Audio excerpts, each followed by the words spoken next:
His Excellency Dr. Ashraf Ghani, President of the Islamic Republic of Afghanistan, His Excellency Ibrahim Mohammed Soli, President of the Republic of Maldives, His Excellency Mr. Gotabaya Rajapaksa, President of the Democratic Socialist Republic of Sri Lanka, Her Excellency Sheikh Hasina, Prime Minister of the People's Republic of Bangladesh, Right Honorable KP Sharma Oli, Prime Minister of the Federal Democratic Republic of Nepal, His Excellency Dr. Lote Shering, Prime Minister of the Kingdom of Bhutan, and His Excellency Dr. Zafar Mirza, Minister of State for Health of the Islamic Republic of Pakistan.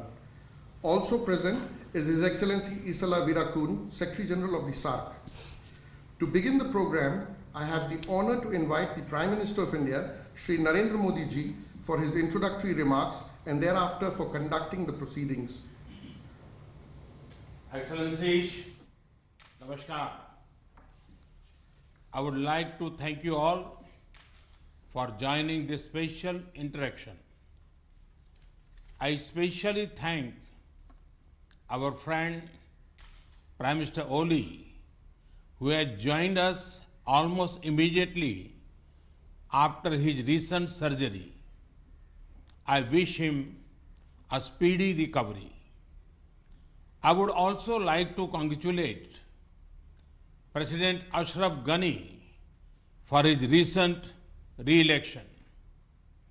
I welcome the new Secretary General of SAARC, who is also with us today. I also acknowledge the presence of the Director of the SAARC Disaster Management Center from Gandhinagar. Excellencies, as we all know, COVID-19 has recently been classified by the World Health Organization, WHO, as a pandemic. So far, our SAARC region has listed fewer than 150 cases, but we need to remain vigilant. Our SAARC region is home to nearly 1/5 of all humanity. It is densely populated. As developing countries, all of us have significant challenges in terms of access to healthcare facilities. Our people-to-people ties are ancient, and our societies are deeply interconnected. Therefore, we must all prepare together, we must all act together, and we must all succeed together. Excellencies, as we prepare to face this challenge, let me briefly share India's experience of combating the spread of this virus so far. Prepare, but do not panic has been our guiding mantra. We were careful to not underestimate the problem, but also to avoid knee-jerk reactions. We have tried to take proactive steps, including a graded response mechanism. We started screening entry into India from mid-January itself, while also gradually increasing restrictions on travel. The step-by-step approach has helped avoid panic. We have increased our public awareness campaigns on TV, print and social media. We have made special efforts to reach out to vulnerable groups. We have worked to quickly ramp up capacity in our system, including through training our medical staff across the country. We have also increased diagnostic capabilities. Within 2 months, we moved from one major facility for pan-India testing to more than 66 such labs. And we have developed protocols for each stage of managing this pandemic. For screening at entry points, contact tracing of suspected cases, quarantine and management of isolation facilities, and for discharge of cleared cases. We also responded to the call of our people abroad. We evacuated nearly 1,400 Indians from different countries. We also similarly helped some of the citizens of our neighboring countries. We have now built a protocol for such evacuations, including carrying out testing by our mobile teams deployed abroad. We recognize that other countries would be also concerned about their citizens in India. So, we briefed foreign ambassadors about the steps we were taking. Excellencies, we fully recognize that we are still in an unknown situation. We cannot predict with certainty how the situation will unfold despite our best efforts. You must also be facing similar concerns. This is why it would be most valuable for all of us to share our perspectives. I look forward to hearing your views. Thank you. Thank you very much. I now request His Excellency President Ghani to share his thoughts with us. Thank you, Mr. Prime Minister, and best wishes to Prime Minister Oli, and thank you for taking this very important initiative. All that is normal is disrupted, and all that seems solid is melting into thin air. We are into unknown territory, and our vulnerability, Excellency, comes from our openness. Our greatest vulnerability is that we have an open border with Iran, one of the major centers, and the flow cannot be stopped. And the province of Herat is become the central node for preventing the spread and diffusion of this deadly disease to the rest of South Asia. I have the following 5 proposals.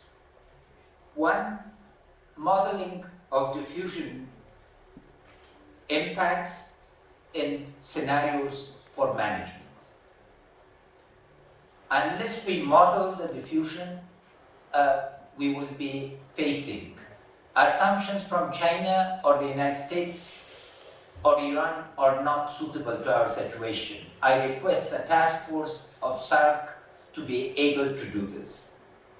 Second, telemedicine, because the second and third order impact of this, particularly on poor and vulnerable and women, is very significant. If we could create a common framework for telemedicine for diagnosis of related issues and as advances take place, how to be able to coordinate. Third, as a landlocked country, which is simultaneously the heart of Asia, closing of borders where essential will result in significant problems regarding availability of medicine, food, and basic goods. Can we coordinate to be able to create controlled flows that both allows transactions to take place while focusing on the essentials? The fourth issue for us, Excellencies, because, in all Excellency, because we've cancelled schools, prayers have been stopped. How do we keep women, youth, and children occupied?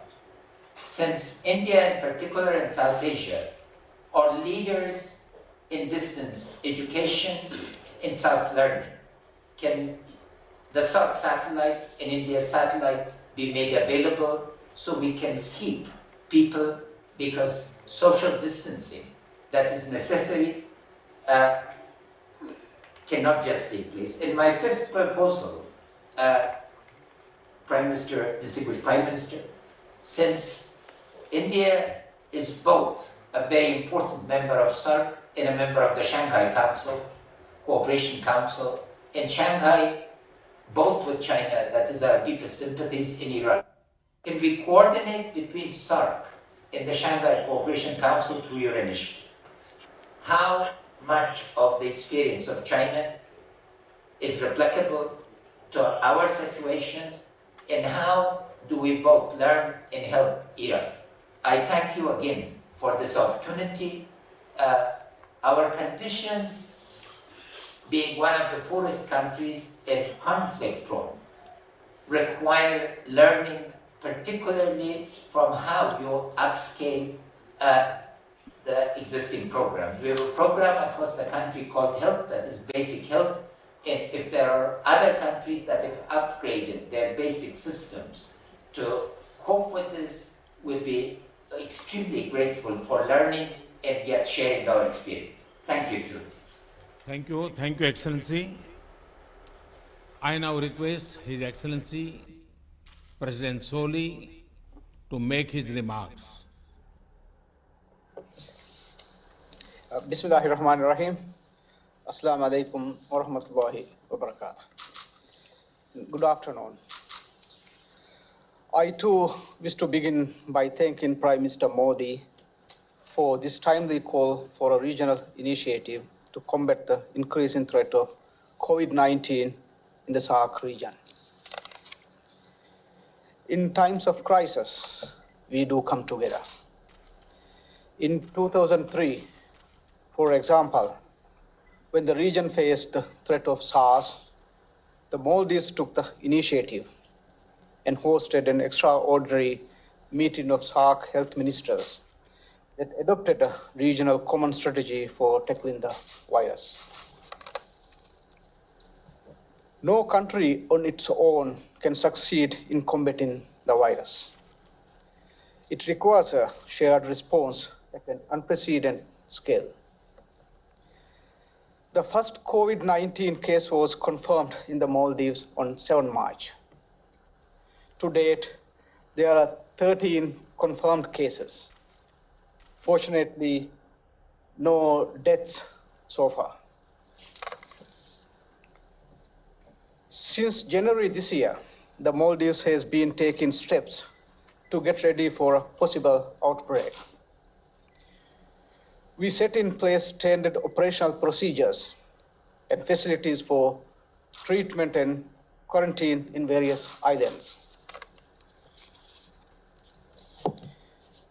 In the event of major outbreak in the country, our health facilities will have to cope with the care needed for both our residents and the thousands of tourists who visit the Maldives every year. Our priority now is to use precautionary measures to contain the virus as much as possible so as not to overburden our limited resources. The unique geography of the Maldives will always present itself both as an opportunity as well as a challenge. The dispersed islands make it easier for us to isolate communities whenever there is a suspected case. But in the event that a person tests positive in the outer islands and is seriously ill, requiring specialist care, the person has to be transported to the capital, Male. This is extremely costly and puts enormous pressure on an overstretched team of healthcare workers. Our tertiary hospitals in the regions are currently under development. Shortage of healthcare professionals in general and shortage of specialist doctors in particular are always major challenges, and in a crisis such as this, these challenges are several times greater. The Maldives is fortunate to have received general assistance from India, and I convey my government's appreciations to Prime Minister Modi and the people of India. We have received medicine and a visiting medical relief team to work with Maldivian healthcare professionals. Excellencies, in the Maldives, the virus is showing in the most destructive fashion the country's vulnerabilities to external shocks. Tourist arrivals started to decline considerably several weeks before the first case was reported. In February this year, arrivals declined by 14.3%. And in the first 10 days of this month, arrivals have already declined by 22.8%. The decline in tourist arrivals has now become so sharp that if the current trend continues, we will have a 35% drop this year. Any significant decline in tourist arrivals has a ripple effect on the Maldives economy. Tourism contributes over a quarter of the country's GDP and is the source of well over 2/3 of foreign currency to the country. Every other job creating and revenue generating activity in the country is either directly or indirectly dependent on the tourism industry. Our industry is also deeply linked to many businesses and supply chains within SAARC region who will feel the knock-on effects from the downturn in the Maldives. China and Italy are the most severely affected countries of the virus, and they are also the number 1 and number 3 source markets for Maldives tourists. Since the beginning of February, in the case of China, and March, in the case of Italy, arrivals from these two countries have been restricted. As a result of this decline, the Maldives is now facing a serious shortfall in foreign currency earning, estimated to be at $450 million. If the foreign currency shortfall continues, it will have a detrimental impact on the Maldives economy, which has an extremely high dependency on imports. The revenue and foreign currency shortfall are also seriously hampering the government's ability to respond to COVID-19 rapidly. The decline means serious shortage in total government revenue. Current estimates show that if tourist arrivals continue to decline, Maldives will be looking at a shortfall in government revenues between $135.9 million and $446.6 million this year. I am therefore in full agreement with Prime Minister Modi on the need to formulate a comprehensive regional strategy. Such a strategy should, we believe, comprise three key elements. First, we should create space for closer cooperation between the health emergency agencies to ensure that the countries in SAARC have unhindered exchanges of information about the virus and best practices. Second, there is a profound need to formulate an economic relief package targeted to the affected countries. Third, a comprehensive regional strategy to fight COVID-19 should include a long-term recovery plan for the region. I will be happy to speak further on these elements in the discussions. Thank you, Prime Minister Modi. Thank you, Excellency. Now I request His Excellency President Rajapaksa to share his thoughts.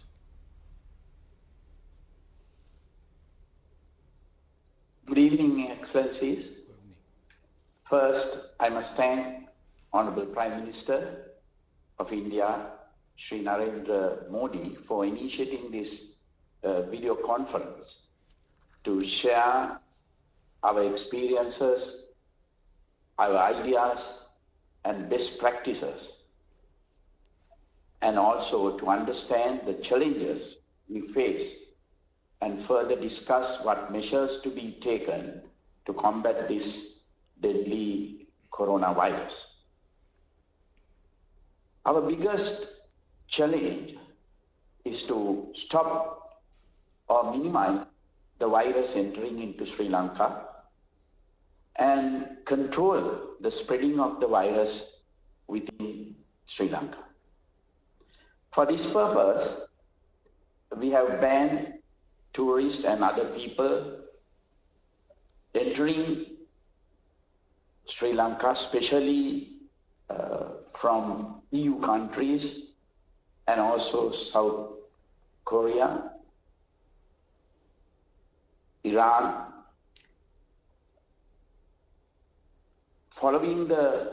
We did this following the guidelines and statistics relating to the spread of the virus issued by the World Health Organization. We have also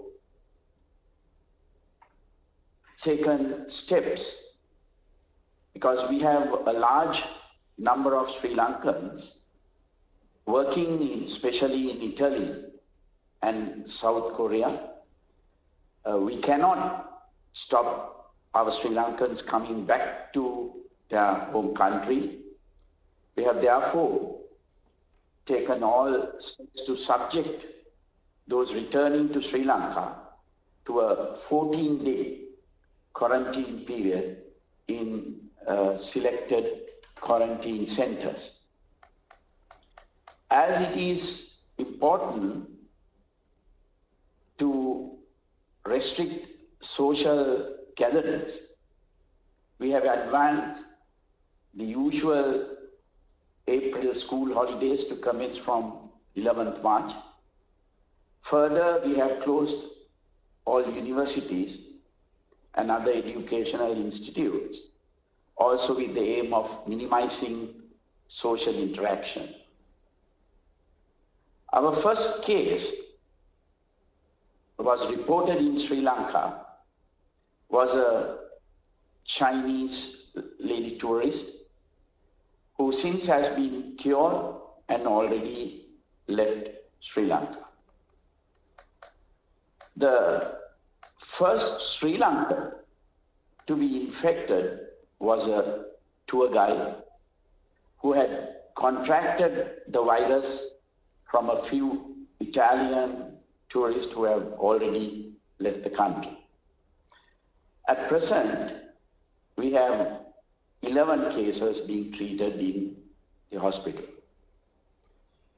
There have been no deaths reported so far. We have a specialized infectious diseases hospital, IDH, close to the city, Colombo, with intensive care facilities. This hospital has successfully treated even the first case reported. In all other hospitals designated to treat any suspected cases or coronavirus cases, proper personal protective equipment is used.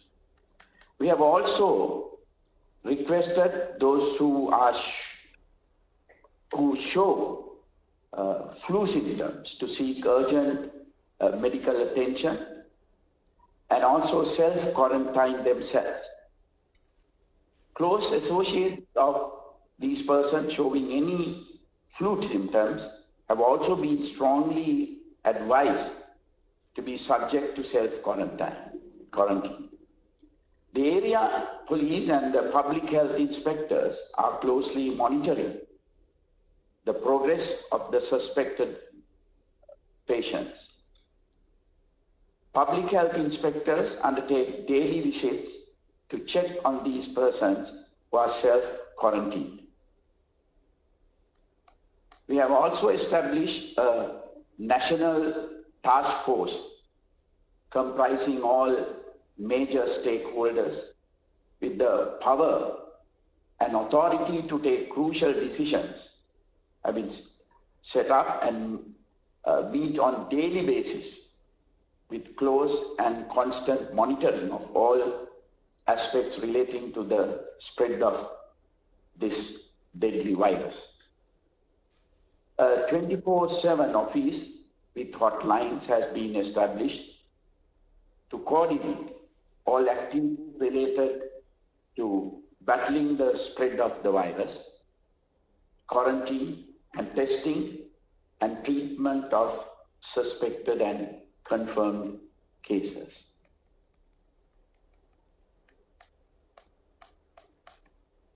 Government of Sri Lanka has taken some additional steps to effectively meet this unforeseen disaster.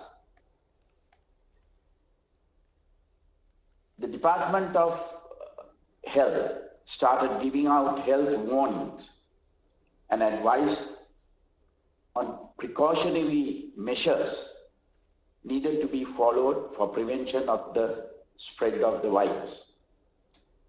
This is done through mass media, presidential media division, press briefings, press bulletins, etc. General public were educated not to go for panic buying of face masks, hand sanitizers, etc. This was quite effective. 12 hospitals were declared as suitable for caring of possible coronavirus affected cases across the country. Managing of stocks of personal protective equipment such as masks, gloves, sanitizers and other medical items required for treatment of patients also started. Since the high risk area for the coronavirus was the city of Wuhan in Hubei province in China, there was a requirement to evacuate 34 Sri Lankan students and their families back to Sri Lanka. This was done by the national carrier Sri Lanka Airlines, which flew from Colombo to Wuhan and back to Colombo with all 34 passengers. These 34 students on arrival were immediately quarantined by the Sri Lanka Air Force before they were taken to a military facility in the Central Hills for quarantine for 14 days under the supervision of the Army medical team. None of them contracted the virus and all were sent home on completion of the 14 days quarantine period. At the same time, another 750 Sri Lankans were studying in various universities in different provinces of China and the government facilities. They were returned back to Sri Lanka. These students were instructed to be in self-quarantine for 14 days under the supervision and monitoring by local health authorities. As you know, probably that our parliament has been dissolved on 2nd March and the general elections will be held on the 25th April. So the nominations are being accepted from 12th March up to 19th March. Therefore, we had to take precautions to discourage large meetings, large gatherings. But the elections will be held as planned. When the World Health Organization, WHO, declared COVID-19 as pandemic and indicated that fundamental public health interventions can still limit the spread of the virus and drive down cases even where it was transmitting widely. Advisories were issued for travelers and precautionary measures were taken by limiting travel overseas of Sri Lankans unless it is essential to do so. Almost all major sporting events, international conferences, meetings, large gatherings have been postponed or cancelled. All schools, universities and other educational establishments, including preschools throughout the country, has been closed for particular periods ranging from 2 weeks to 6 weeks.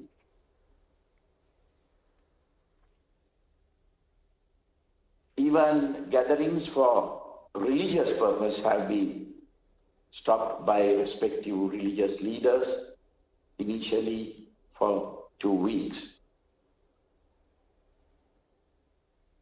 Also, issuance of on-arrival visas has been suspended for all countries. Travel advisories sent to airlines not to uplift passengers from several countries, mostly from EU countries. Travel advisories also sent that any passenger coming from countries which we have defined will be quarantined for 14 days in Sri Lanka. Sanitizing of public transport also commenced from 2 days back. So because of these reasons, our economy has taken a severe blow due to the coronavirus, particularly in tourism. Most of our tourists are from Italy, Germany and other EU countries. And now there is a ban on their coming.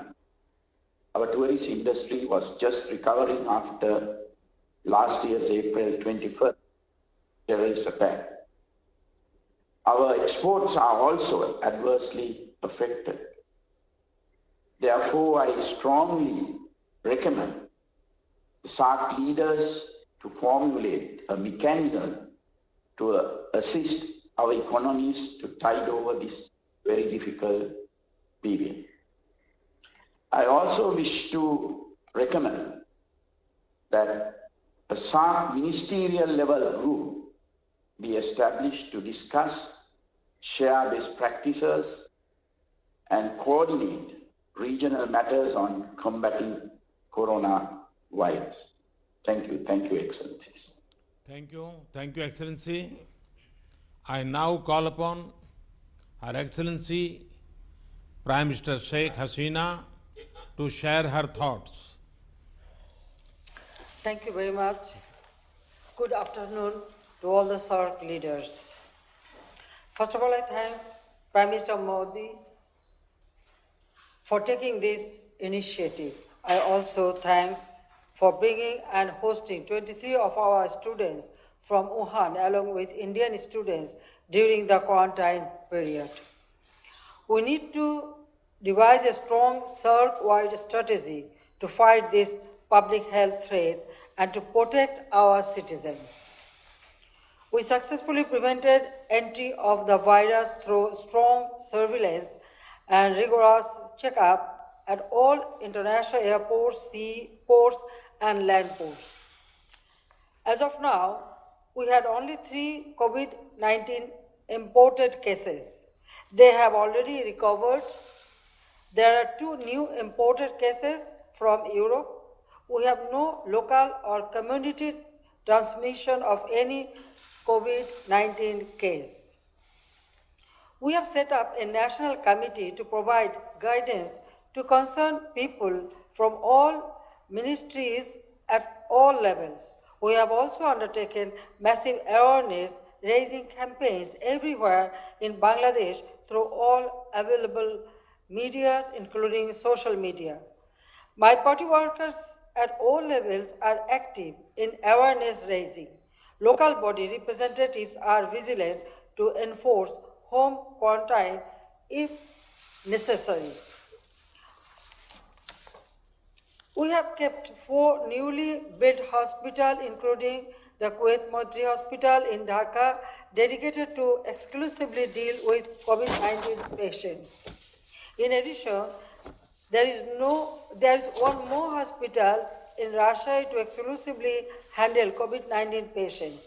We have also earmarked separate beds in every hospital in all districts to treat COVID-19 patients. A few vacant buildings have been identified where makeshift hospitals can be established in case there is any such need.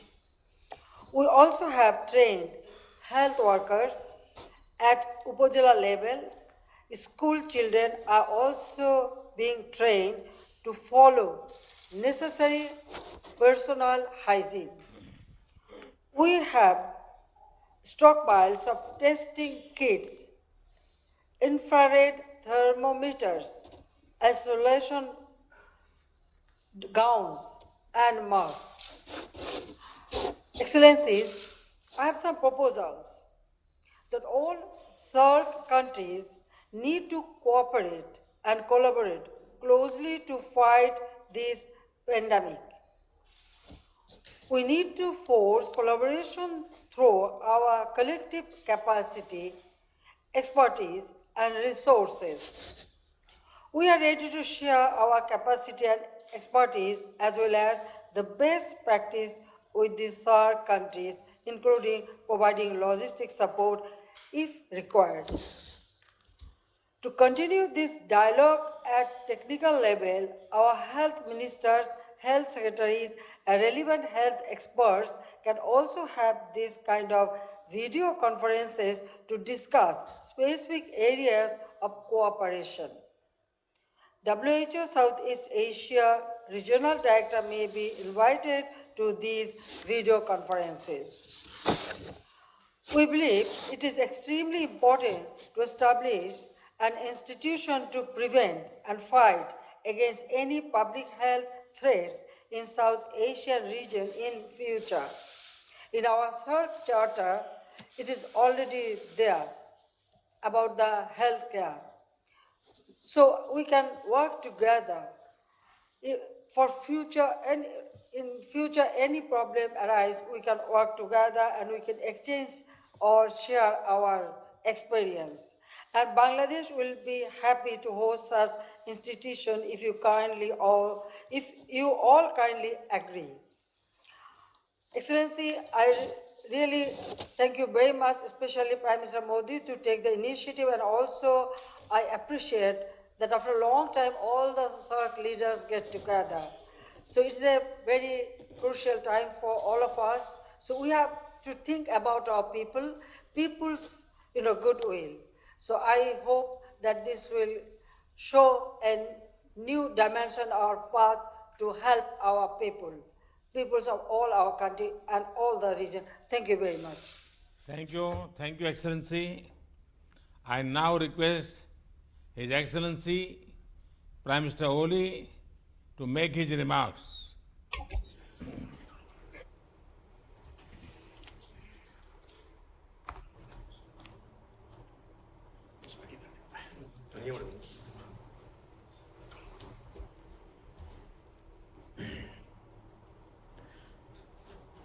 Right Honorable Prime Minister Sri Narendra Modi ji, distinguished heads of state and government of SAARC member states, Namaste and good afternoon.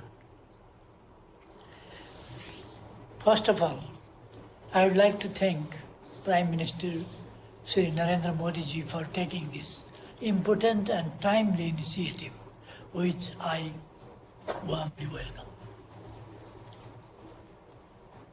Our collective wisdom and efforts will help us devise a sound and robust strategy for the SAARC region as we fight the COVID-19 pandemic. I wish to thank Prime Minister Modi ji and all the distinguished leaders of SAARC member states for kind words and best wishes on my speedy recovery.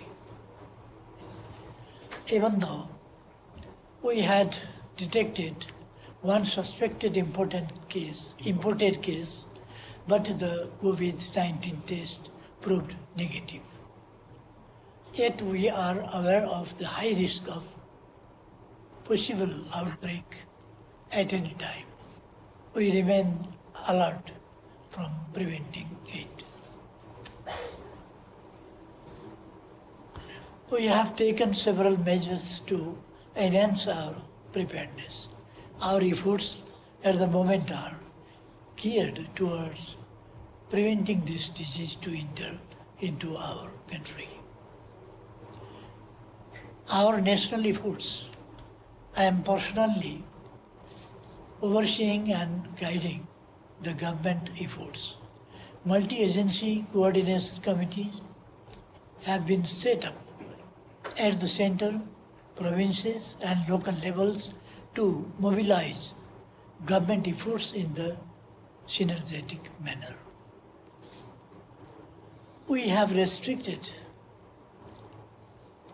international movements, visa on arrival facility for all foreigners and non-resident Nepalis with foreign passport has been suspended. Movement of this country,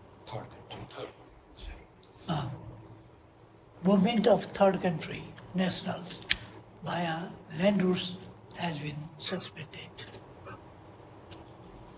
Swab test PRC health certificate is made mandatory to obtain visa from Nepali missions abroad for essential travels to Nepal. We have suspended issuance of work permit for Nepali nationals for overseas employment.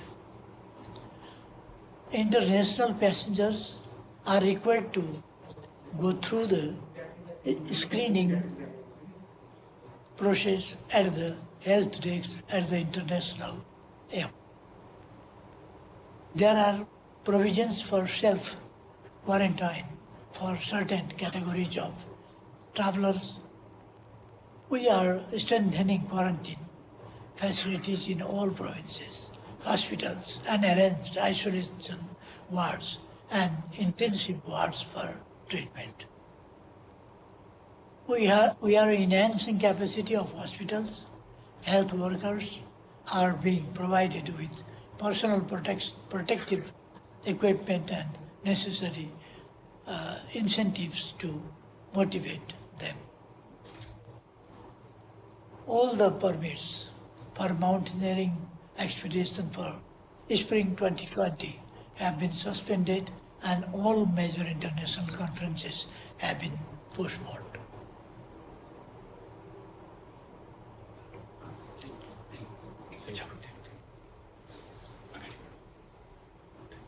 Okay, no? Okay. Thank you very much. To Thank all. you. Thank you, Excellency. Now I call upon His Excellency Prime Minister Dr. Lote Tshering, who is an experienced surgeon. Prime Minister Tshering, we are all keen to hear you. Please.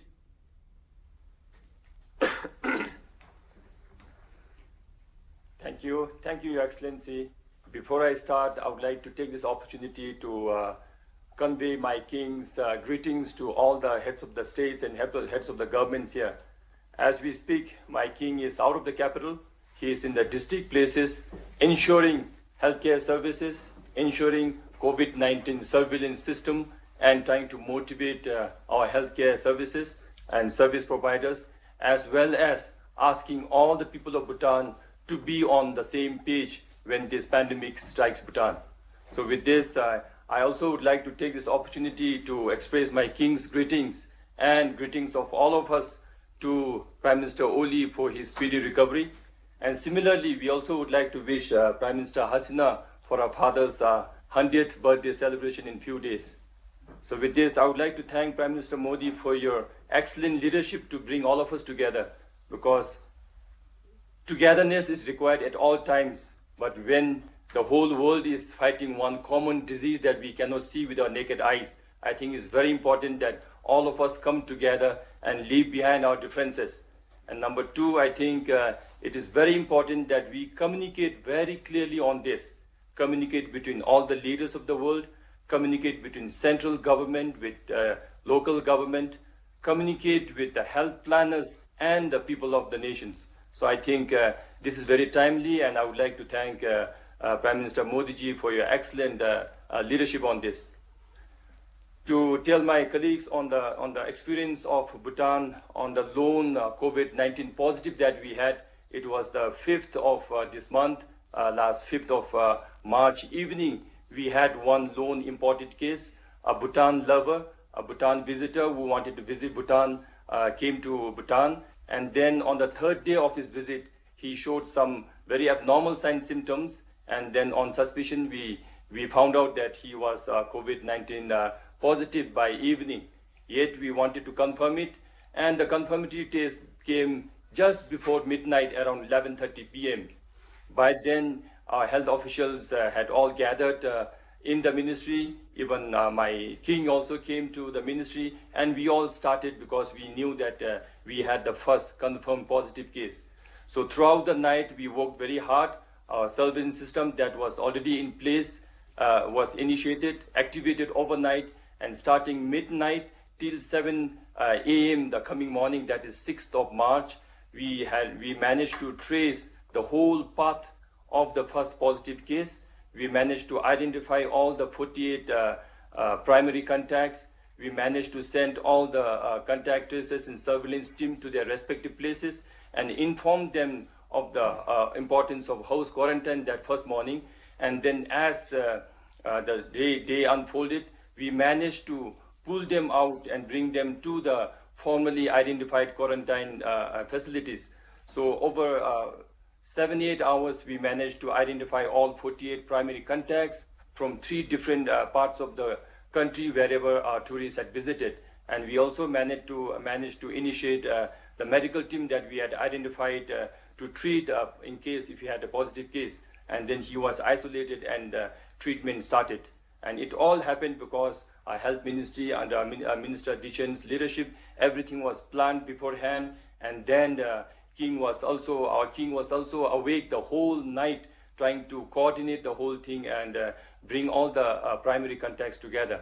So we do not wish to have positive cases in any countries, but to have a positive case in this manner and to be able to identify all the primary contacts and isolate them, I thought was a huge success that we brought in. Then starting from there, we managed to treat him, take care of him very, very well. and his family wanted the patient back home. So he was successfully air evacuated day before yesterday, and he reached his hometown last night actually. So we wish him a speedy recovery. All the people of Bhutan send our sincere prayers for his speedy recovery. But the fact is, since as we all know, and as all the heads of the country shared here, this is an uphill task, because we really don't see our enemy. This a pandemic that is challenging all of us do not follow geographical boundaries. That's why, as I said, it's very important for all of us to be on the same page. And as we all know that it affects the elderly people, and it affects more people with comorbid conditions. So similarly, the aftermath of this disease will also affect the smaller and vulnerable economies more hardly than the better ones. So we are equally concerned that as we fight and as we try to contain this disease, we are also concerned about the economic outcomes of this disease. So therefore, I would like to support all the proposals that were made before me, and also to be very, very sure that we all will share our limited resources that we have, share the technologies that we have, and also to have frequent such meetings, so that with the changes in time and with the changes of the demand of this pandemic, we also come and regroup ourselves. And I also would like to propose that we must have a similar cooperation in economic get up on this issue, because all the smaller economies are disproportionately hit. So with this, I'm sure my other colleagues will have a lot of points to share, and I also would like to contribute as the discussion goes on. So as of now, I would like to thank all the heads of the states and heads of the countries and governments, as well as Prime Minister Modi, for your initiative. Thank you very much. Thank you, Excellency. Now I call upon His Excellency Dr. Jafar Mirza, who also has medical experience, to share his thoughts.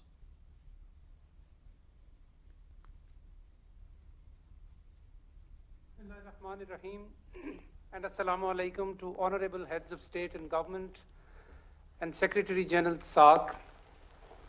First of all, I would like to wish good health to His Excellency Prime Minister of Nepal. Your Excellencies, the COVID-19 pandemic is one of the most serious global health emergencies witnessed in the last 100 years. At the same time, when it has been characterized as a global pandemic, it is deemed controllable as well, provided timely and appropriate public health measures are put in place. With over 155,000 infections, 5,833 deaths, and 138 countries involved, no nation and no region on earth can afford to be unresponsive. Least of all SAARC, which is home to 1/5 of the humanity, several of the world's largest megacities, and many of the most densely populated regions. Pakistan shares the common concern over the potential of COVID-19 affecting South Asia. All our countries now have confirmed cases. Mercifully, the SAARC region has so far evaded the worst ravages, but given the experience of other countries in other continents, there is absolutely no room for any complacency. While hoping for the best, we have to prepare for the worst. The World Health Organization's four-pronged advice offers a reasonable way forward, namely, A, prevent, B, detect, C, respond, and also D, conduct research and innovation along the way. Excellencies, Pakistan has been involved in containment efforts right from the outset of the outbreak. We have been alert to the dangers and have put in place appropriate public health measures and developed required protocols and guidelines for the safety of our people. We have been matching our measures to real-time risk assessments. While we have stressed the need for prevention and caution, we have strongly advised against panic. A calm, calculated, and deliberate response is the need of the hour. Pakistan was among the first few countries to undertake a joint external evaluation for the state of preparedness to cope with health emergencies in the context of International Health Regulations 2005. In close collaboration with World Health Organization, we have been taking steps to appropriately restrict movement to and from the affected countries, regulate for flights, institute health screening measures at entry points by member states, and establish quarantine/isolation facilities. Diagnosed cases are being isolated and contacts are being traced proactively. Prime Minister Imran Khan is personally overseeing these efforts. Resultantly, Pakistan has managed so far to keep the cases to a relative minimum, an achievement that WHO has recently recognized as a good practice and has commended it. National Security Committee recently convened for the first time on a national health issue, chaired by the Prime Minister Imran Khan, and has decided to take major steps to contain the spread of COVID-19. The 4 pillars of our response strategy include: 1, governance and financing; 2, prevention; 3, mitigation; and D, 4, communication. We have decided inter alia: 1, to close all our educational institutions for 3 weeks, close the entire western border for 2 weeks, restrict international flights to 3 airports only, and to ban all large public gatherings, and reinforce screening and administrative measures at the seaports and at the ground crossings. The situation is being monitored closely, and appropriate measures are being taken through a systematic consultative review process. The National Disaster Management Authority has been mandated to lead the interagency effort, and command and control centers have been established at the federal and provincial levels. Effective coordination and surveillance at all levels is critically important. Excellencies, the COVID-19 pandemic forces us to think not in terms of nations and states, but as a collective. If our health systems, disease surveillance systems, and preventive measures are unable to cope, the human and economic cost alone can be staggering. The cumulative impact will dampen region-wide growth prospects and negatively affect the national development agendas. At their current stages of development, the SAARC members can ill afford such a setback. The unprecedented challenge therefore warrants an unprecedented response. We must recognize that the national and local responses still remain the key, and they are the most critical. It is equally important to pursue, however, evidence and science-based responses. Stigmatization and stereotyping is counterproductive. The SAARC Secretariat is best placed to coordinate regional endeavors.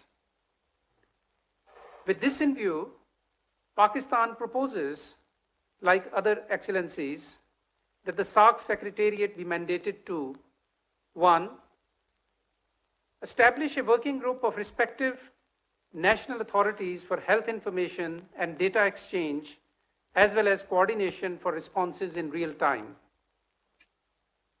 And 2, like His Excellency President of Maldives and Her Excellency Prime Minister of Bangladesh, Pakistan would like to reiterate its earlier proposal of hosting SAARC Health Ministers Conference at an appropriate time.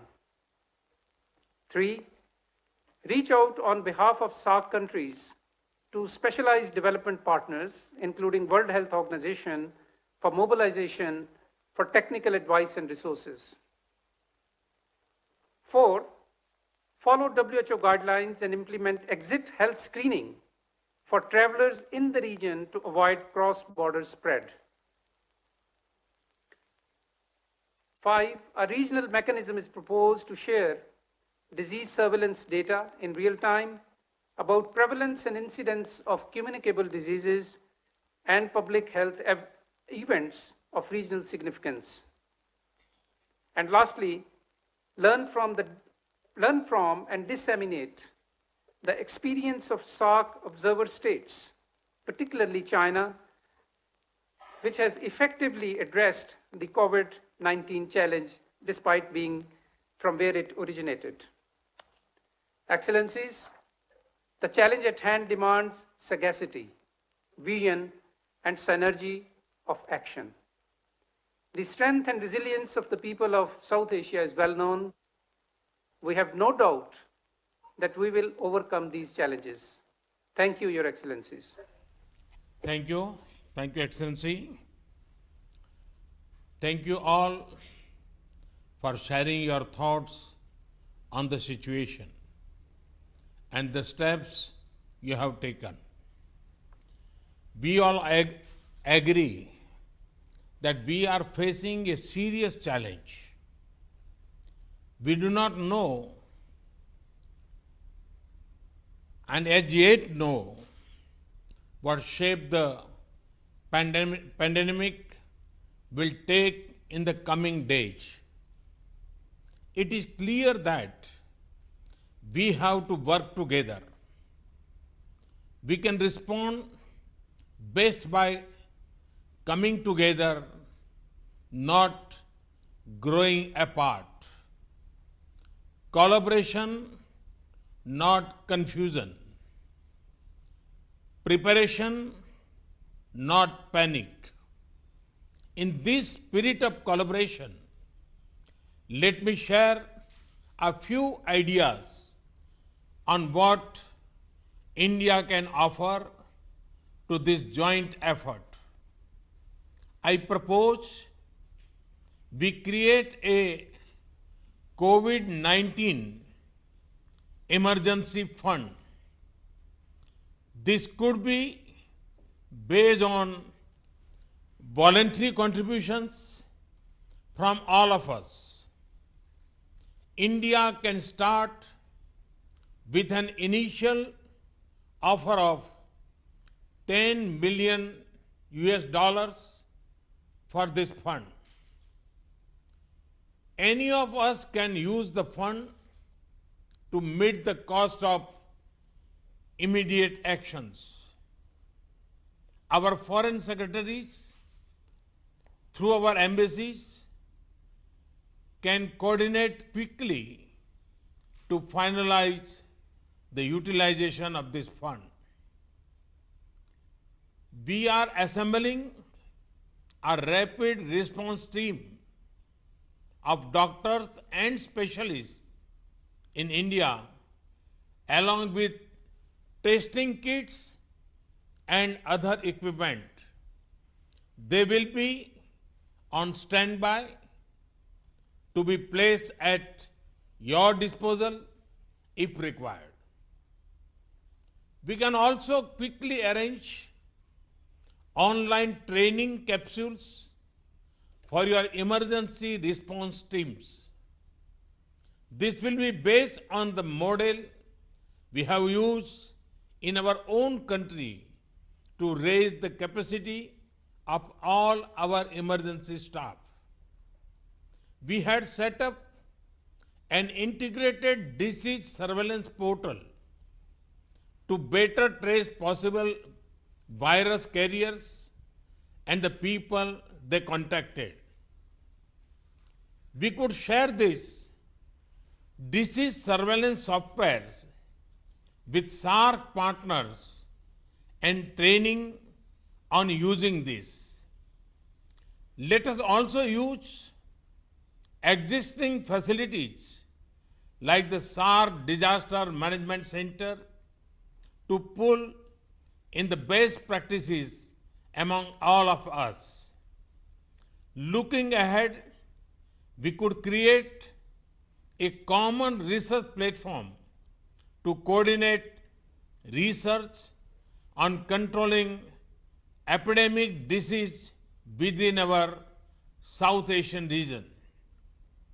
the Indian Council of Medical Research can offer help coordinating such an exercise. We can also ask our experts to brainstorm on the longer-term economic consequences of COVID-19 and how we can insulate our internal trade and our local value chains from its impact. Finally, this is not the first nor the last such pandemic that will affect us. We can also ask our experts to brainstorm on the longer-term economic consequences of COVID-19 and how we can insulate our internal trade and our local value chains from its impact. This can help to prevent such infections from spreading across our region and allows us to keep our internal movements free.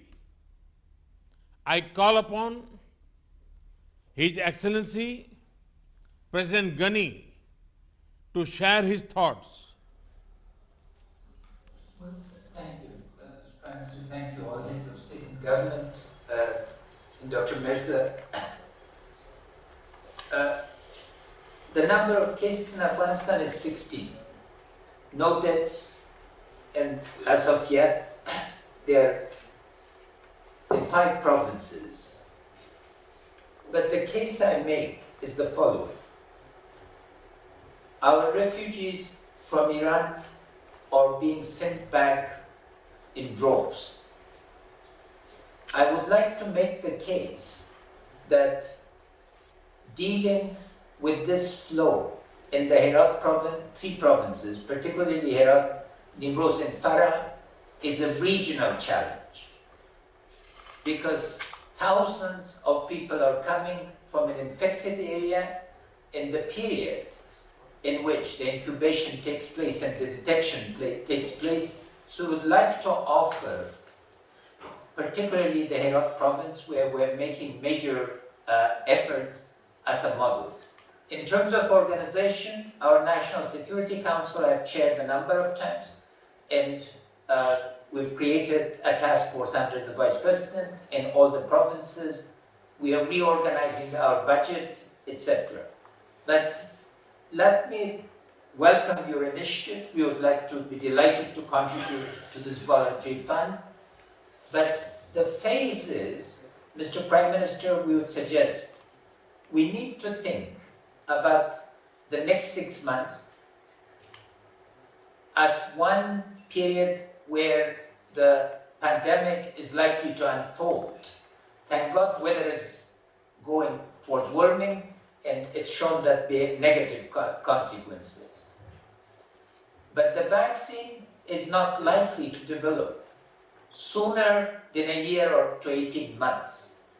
During this period, whatever we can do in the way of prevention is necessary, but the second and third order consequences of this on our social fabric, on our economic transactions, and others really requires thinking through. The impact on poverty, which all of us, and you, Mr. Prime Minister, has taken such a leading role in this, is likely to be negative. So how do we think through in ways to be able to protect the most poor and the most vulnerable? Because of that, we welcome very much your task force and ways of collaboration in return to this issue of being able to deal with. The third order issue is, while all these measures, and we've resorted to control of borders, the disruptive impact of this, what are ways to be able to generate economic transactions and activities? And here again, there is need for considerable thinking. We would like to support the meetings by video conference, in the ministerial level, we would like to thank the Secretariat for their vital role. But the most important issue is that both pandemics, and particularly climate change, are upon us, and without SARC coordinating as such, our vulnerability will increase. Once again, Mr. Prime Minister, let me thank you for convening this meeting and for the follow-up actions, and we would always be ready and willing to collaborate and to welcome coordination, learn from the best practice, and contribute to it as this global crisis unfolds. Thank you, Excellency. I request His Excellency President Soli to make his remarks.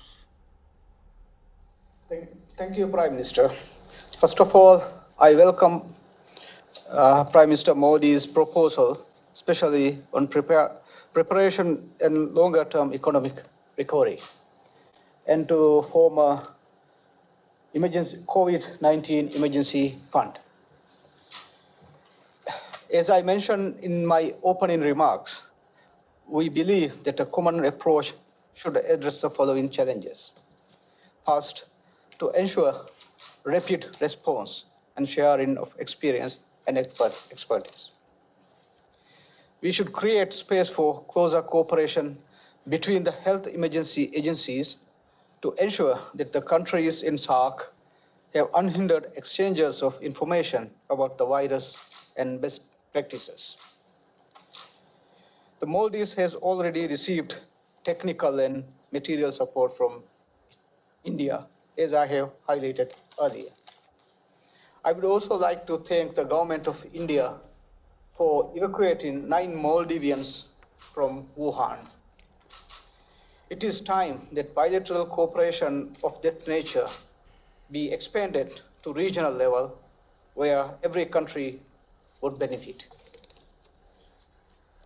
There is a profound need to formulate an economic relief package targeted to the affected countries.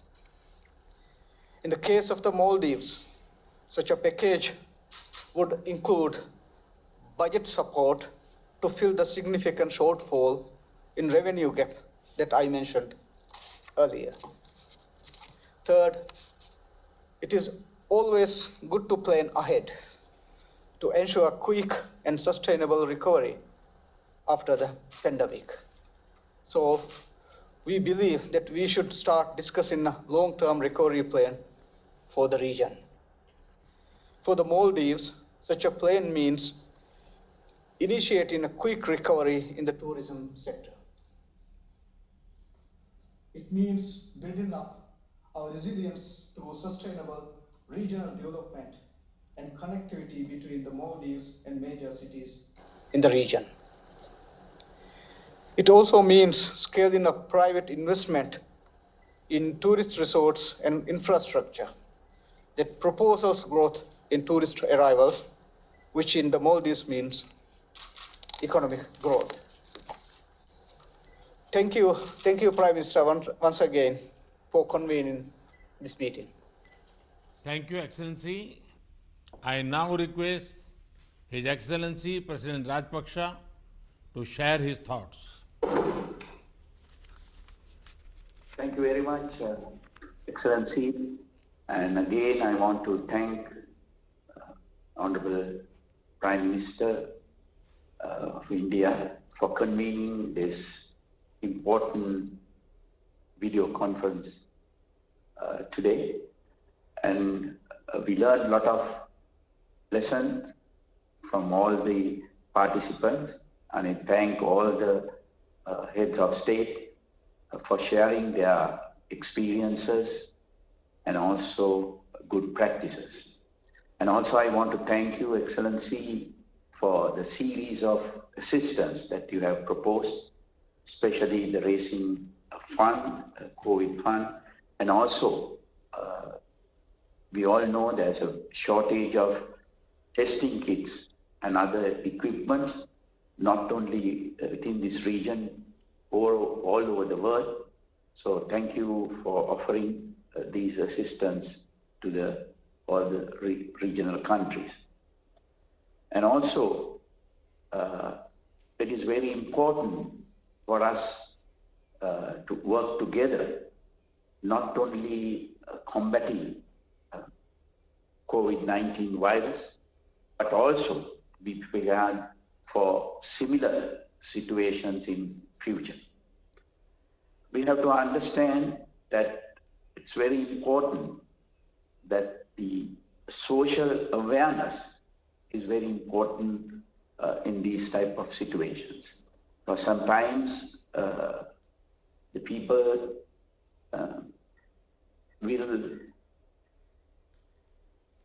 sometimes we have to take steps that sometimes the people can misunderstand these steps. Therefore, I think it is very important to all the time educate the citizen of the steps that we have to take for to prevent this type of situation. At the same time, it is important to control the rumors, and also that will lead to panic. It is important to control our borders. That is the major step that we have to take. It's a difficult one, but we have to take those measures to effectively control the situation. And also it is very important to have one place to disseminate information to the people, and also to decide on steps that we take. Otherwise it will lead to confusion among the citizens. Again, I want to thank Prime Minister of India for taking this action, and we hope that we can work together in future to counter any adverse situation. Thank you very much, Excellency. Thank you, Excellency. I call upon Her Excellency Prime Minister Sheikh Hasina to share her thoughts. Thank you very much, Prime Minister. And well, thanks again for convening this meeting. This initiative should not end here. It should continue through our officials, also our health experts. They can work together and they can continue the discussion how we can combat at present situation or the challenge of COVID-19 and other diseases. Let us not forget how we all are interconnected in today's world. Now, whole world is suffering, and the people. I think this is for the first time it happened. Because of this COVID-19, now people from everywhere, actually, the whole world become very much worried about it. So the initiative within us, the South Asian country, it is excellent idea, and we should find out a strategy, and I really appreciate and we welcome your ideas and initiatives. I mentioned that this third official can work and they can activate all these ideas, and also our experts can join together, because I feel that we need to work together jointly in close collaboration for addressing these challenges. I feel that our joint effort, we can save our people, and also we can make progress in this area. So I feel that your proposals, we can, our experts can sit together and we can, examine that how we can implement it and we can make progress. So I thank you very much for this initiative, and I hope that together we will be able to combat this distress situation. I look forward to being in touch with you all, Excellencies, as required, and hopefully together we can ensure the safety, security of our people in this region. And again, I thank you very much, and our new SAARC Secretary General can coordinate the follow-up actions, which will, I feel that will be, an excellent job, and Bangladesh would be happy to join all these efforts. So again, Prime Minister Modi ji, I thank you very much for your initiative that holding these video conferences, and again I request all our officials to continue this dialogue, which is very, very important at this moment for our peoples of South Asia. Thank you very much. Thank you, Excellency. I now request His Excellency Prime Minister Oli to make his remarks.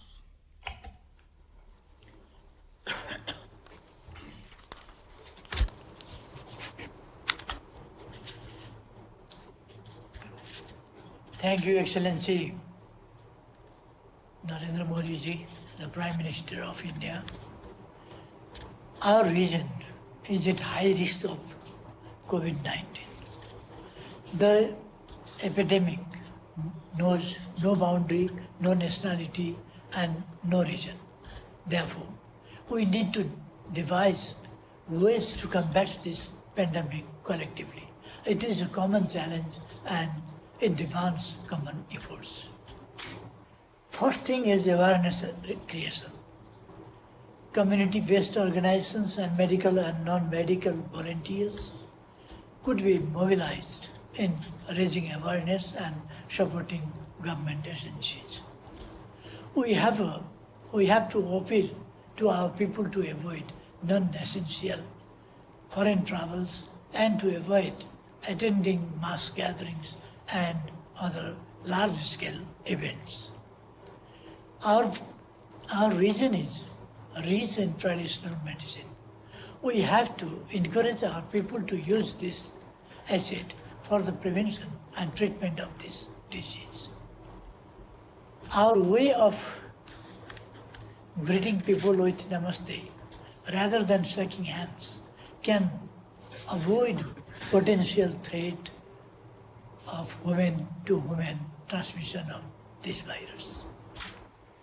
I believe that our region holds a good stock of emergency medical supplies, well-trained medical professionals and laboratory facilities. These would be deployed at the call of any member state of SAARC in urgent need. The hospitals in the bordering areas could also be utilized for the screening as well as treating infected patients coming from across the border.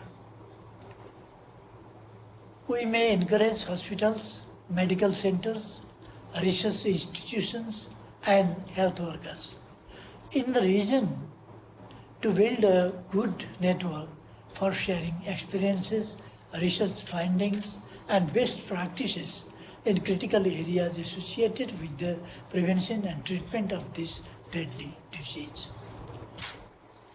We need to ensure a smooth supply of essential medicine, equipment, and sanitary materials in the region. We may think of developing a SAARC-level mechanism to deal with critical health issues such as this. Establishment of a SAARC emergency medical center supported by a strong funding mechanism would be desirable. In this regard, I welcome Your Excellency Modi ji's proposal and India's contribution. Nepal will also join soon in this fund. The economic cost of this pandemic is yet to be assessed. I am sure it is going to cost all of us dearly if it is prolonged. Regional discussion on reviving our economies and supporting each other through providing easy access, establishing value chains and promoting intra-regional trade, investment, tourism and connectivity would be critically important. Thank you, Prime Minister Shri Narendra Modi ji. Thank you, Excellency. Now I call upon His Excellency Prime Minister Dr. Lote Tshering to share his thoughts.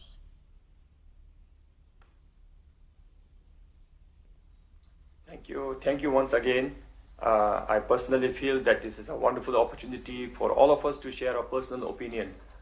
And I also would like to take this opportunity actually to thank all the healthcare providers who are in the forefront fighting this war with unseen enemy. And I also would like to send prayers and condolences for all the dear thousands of lives lost. I would like to thank Prime Minister Modi ji's initiative in getting all of us together, as well as proposing to have emergency COVID-19 relief fund. That would again be a wonderful initiative, and Bhutan would be a very active participant to this initiative. Thank you very much. I think as we fight this unknown disease in the acute phase, we must also be able to go through this and see the long-term consequences of this, be it on health or on non-health initiatives. Maybe as we fight this disease, maybe we will be able to overcome the acute problem. But what happens to the long-term consequences? What if we all developed endemic to this disease? What would be the international health regulations on this? So if we can think through all this, then we will definitely have lesser problems in the near futures to come. And also, I think we must, of all the initiatives, I would like to repeat and insist that we must be willing to share the limited resources that we have. And through these limited resources, we should now be training more of our health professionals at a center of excellence in our region. So with this, again, as we unfold, I would like to propose that we meet again, and as Prime Minister Modi ji proposed, that we also have a relief fund, and like my other friends shared, I think we should have a common consensus today that let our health ministers have a forum on this, and then through the SARC Secretariat, they must come up with the SOP on this proposal. So with this, I thank all the leaders here, and I thank Prime Minister Modi ji for taking all this trouble to convene and give us the opportunity to share our feelings. Thank you very much. Thank you, Excellency.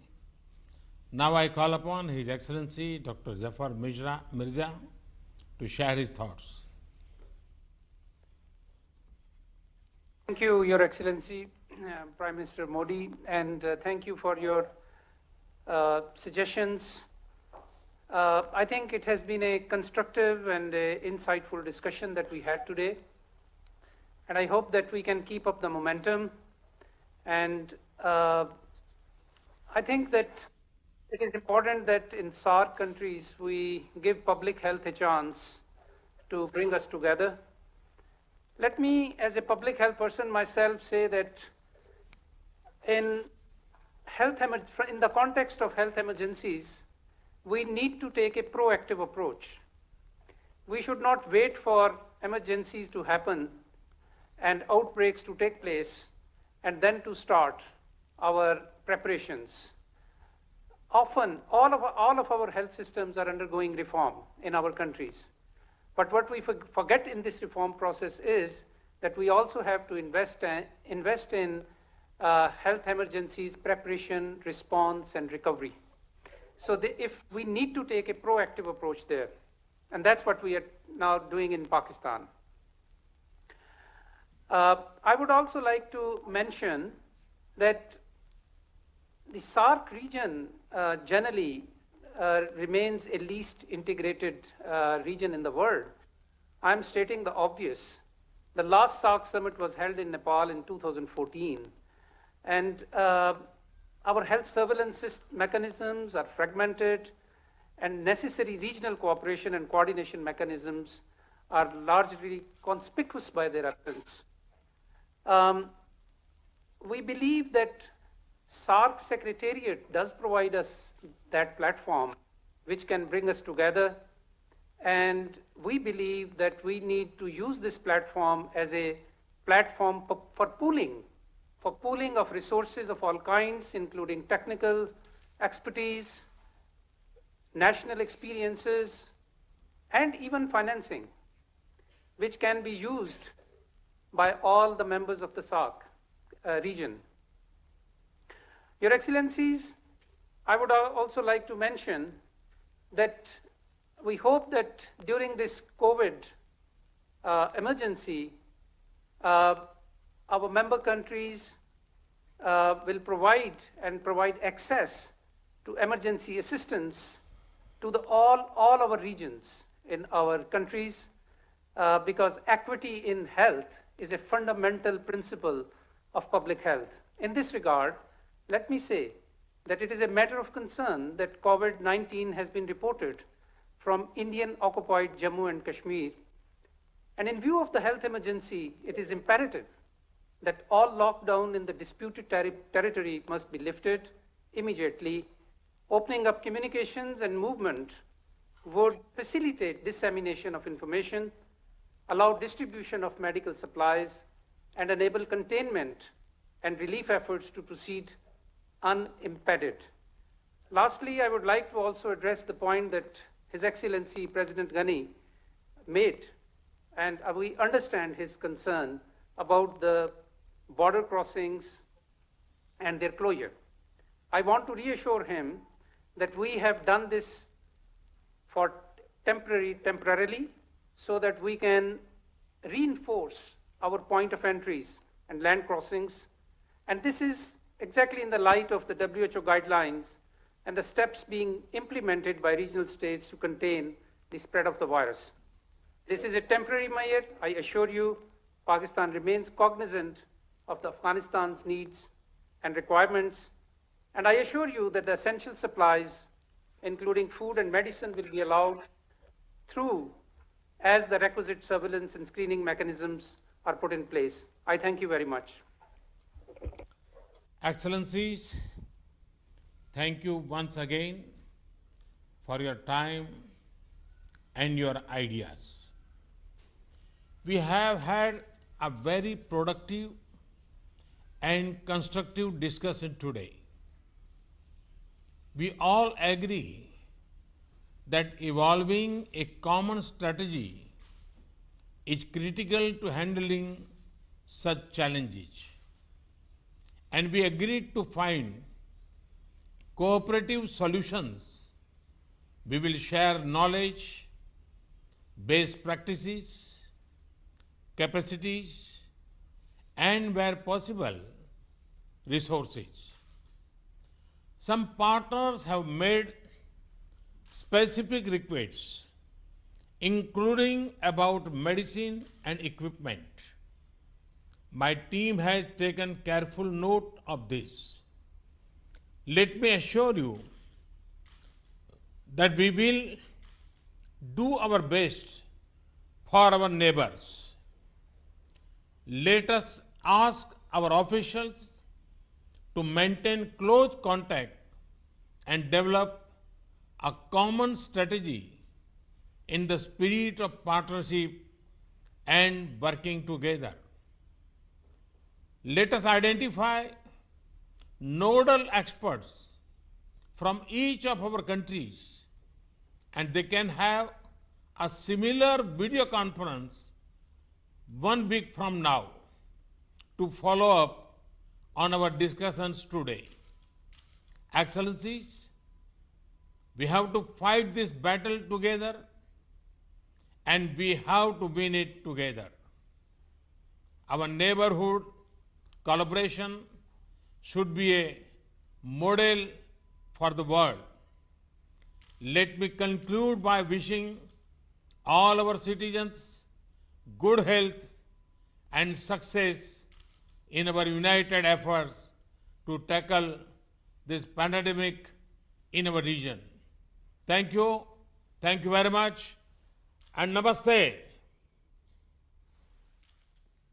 Excellencies, this brings us to the close of this SAARC leaders video